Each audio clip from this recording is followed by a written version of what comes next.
Hello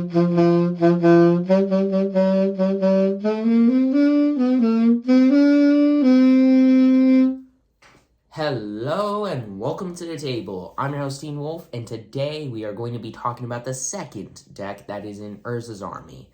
Now, you may not have been expecting white and blue artifact tribal. Yeah, I wasn't expecting it either, but hey, white and blue apparently is artifact tribal now. The best kind of artifact tribal. But anyways, you may have thought that was a little bit strange, but you all know soldiers, right? That one creature type that sucked until Brothers War came out, and now it's like amazing. It's like the best deck in the entire, like it's the best standard deck that you can have now.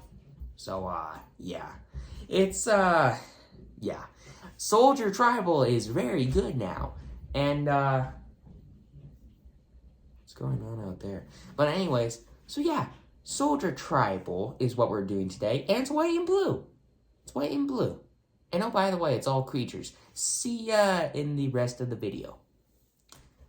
So yeah, all creatures. This deck is all creatures. This is not the first deck that you're going to see in this set that is going to be all creatures, but we're not going to talk about that yet. And just before we get into the video, this deck is a little less cost-friendly. It's more cost-friendly, I should say. It's a $129 deck, and like I said for the Urza deck, wait until you to buy the deck if you want to buy the deck, because the only real expensive card in this deck is Mural Shield of Argive, the card that the deck's built around. And that card right now is $19, and I almost guarantee it's going to drop like another $5 to $6 within the next week. So, yeah, just wait to buy this deck if you want to buy this deck. But anyways, first off, we have Recruitment Officer, 4 copies of it, and there are a total of 37 creatures in this deck. So let's see how quickly we can get through these creatures. So anyways, 4 copies of Recruitment Officer are really good, in my opinion. 1 white mana, 2/1 human soldier, that for 3 and a white gets you a little bit of card advantage, allowing you to look at the top 4 cards of your library, and you can reveal a creature card with mana value 3 or less from among them, and put them into your hand. Then you put the rest on the bottom of your library in a random order. So it allows you to basically look at the top and pick basically any card off the top you want and put it into your hand, because there are only 6 cards in the deck that this card will not hit, except for lands, of course. But yeah, this card's usually gonna hit you creatures that you can put into your hand. Sure, it's only gonna be 1, but I mean, you're going to find what you need. I almost guarantee it.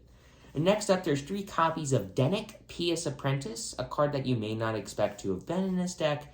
For 1 and a white, it's a 2/3 legendary human soldier with lifelink that says cards in graveyards can't be the target of spells or abilities. A nice little bit of ways to turn off all those graveyard synergistic decks that, in my opinion, are more than likely going to start to roam around standard.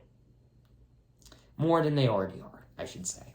And if this card were to die, you can pay 2, a blue and a white, to disturb it and cast its backside, which is a legendary spirit soldier, 3/2, with flying that says whenever 1 or more cards are put into your graveyards from anywhere, you investigate, which makes a clue token that you can pay 2, and sack it to draw a card.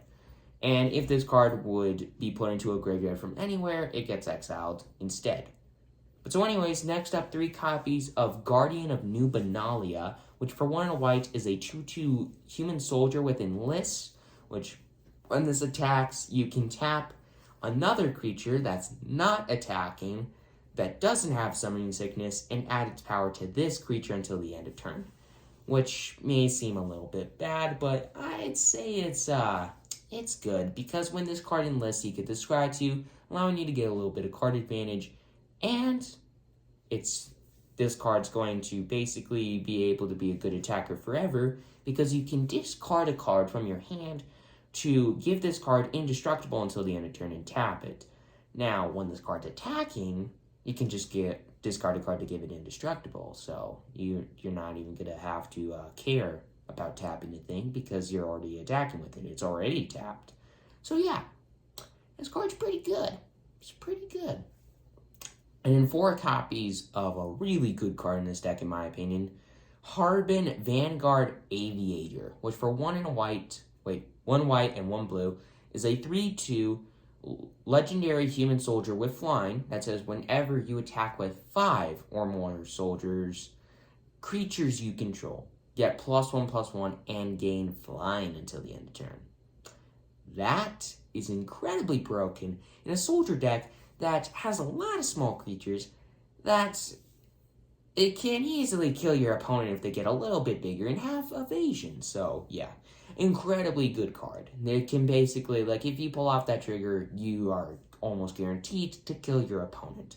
And then next up, 3 copies of Resolute Reinforcements, which for 1 white is a 1/1 human soldier with flash, and when it enters the battlefield, you create a 1/1 white soldier creature token. So basically, it's a little flashy way to say, hey, you're attacking with 2 big creatures, let's chump block them. So yeah, it's a nice way to, if you swing out and your opponent thinks that they can kill you next turn, well, you got some blockers that they didn't expect to see. And then 2 copies of Thalia, Guardian of Draven, a card that I don't know if this card's going to be great in this deck, but I have a feeling that it's probably going to be pretty good. Because for 1 white, it's a 2/1 legendary human soldier with first strike that says non-creature spells cost 1 more to cast. So any deck running any kind of artifacts, instants, whatever, those cards cost 1 more to cast. And I have a feeling that the Urza decks that are going to be roaming around standard hate this card and are basically going to auto-concede when they see this card played, because it's going to be hard for them to counter it, because it's a 2-mana card. If you play it on turn 2, they probably aren't going to have something to counter it. So who knows? Maybe they do, maybe they don't. But I'd say it's a pretty good card to run if you basically just want to be able to survive against all the card advantage and power that deck has. And next up, 3 copies of that Valiant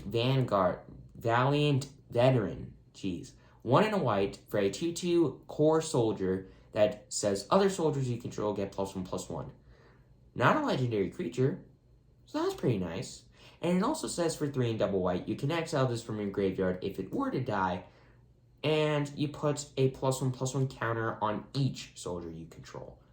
So that's pretty good. That's a pretty solid card right there. It can make your soldiers bigger, but if it were to die, shucks, I'm going to exile it, and they get bigger. So they're always going to be bigger because of me, the Valiant Veteran. But anyways, next up, 3 copies of Brutal Cathar, which for 2 white is a 2/2 human soldier werewolf that when this card enters or transforms into Brutal Cathar, you exile a creature an opponent controls until this card leaves the battlefield. And its night side is a 3/3 first strike ward, pay 3 life, and it's called Moonrage Brute. But so, the main reason the card's in the deck is because it's an extra little bit of interaction, a way to get rid of one of your opponent's big threats if you can't kill it, because this deck, it's physically impossible to kill things. So yeah, this is just a nice little way to actually be able to remove things in an only creature deck. So yeah, there you go. And then next up, 3 copies of Siege Veteran, which for 2 white is a 2/2 human soldier that says at the beginning of combat on your turn, you put a +1/+1 counter on a creature you control, and whenever a non-token soldier you control dies, create a 1/1 colorless soldier artifact creature token. So basically, this card is the new Luminarch Aspirant, but better. Sure, it costs 1 more mana, but who cares? This card's broken. Yeah. Everyone loved that card, and I mean everyone. But now it's back, and it's better. It's got 1 more power and toughness. It's 1 more mana. I hate this card, but I'm playing it, so there you go. Anyways, next up, 3 copies of Sky Strike Officer, which for 2 and a blue is a 2/3 human soldier with flying that says whenever it attacks, you create a 1/1 colorless soldier artifact creature token, and then you can tap 3 untapped soldiers you control to draw a card. So it's a good way to give you some soldiers and give you a little bit of card advantage, and it's got flying. So it's got that evasion that this deck more than likely is going to need to close out some games. But anyways, next up, 4 copies of Mural Shield of Argyle, the card the deck's built around that's incredibly broken, and in my opinion, one of the most powerful cards in the entire set. So for 3 and a white, it is a 3/4 legendary human soldier that says during your turn, your opponents can't cast spells or activate abilities of artifacts, creatures, or enchantments. Well, what is that trying to target? Every single kind of interaction deck ever. So yeah, any of those black and whatever decks, the white and blue, whatever, if they're trying to do something to you, do anything to you, they have to do it during their turn, and you're gonna be more prepared for it. So yeah, this card is absolutely insane, and that's not it.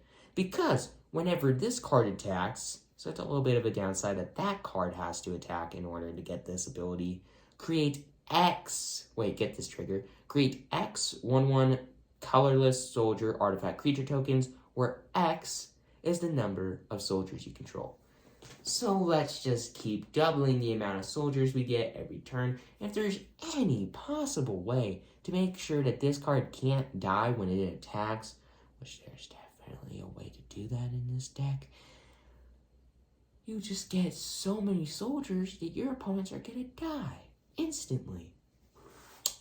So there's this little card in the deck called Rescue Retriever. 2 copies of it. It's 3 and double white, 3/3 dog soldier, not a legendary. That says, and it's got flash, by the way. Whenever it enters, put a +1/+1 counter on each other soldier you control. So that's pretty good. It says this one other thing that's pretty nice when you're attacking with Mural and not wanting it to die.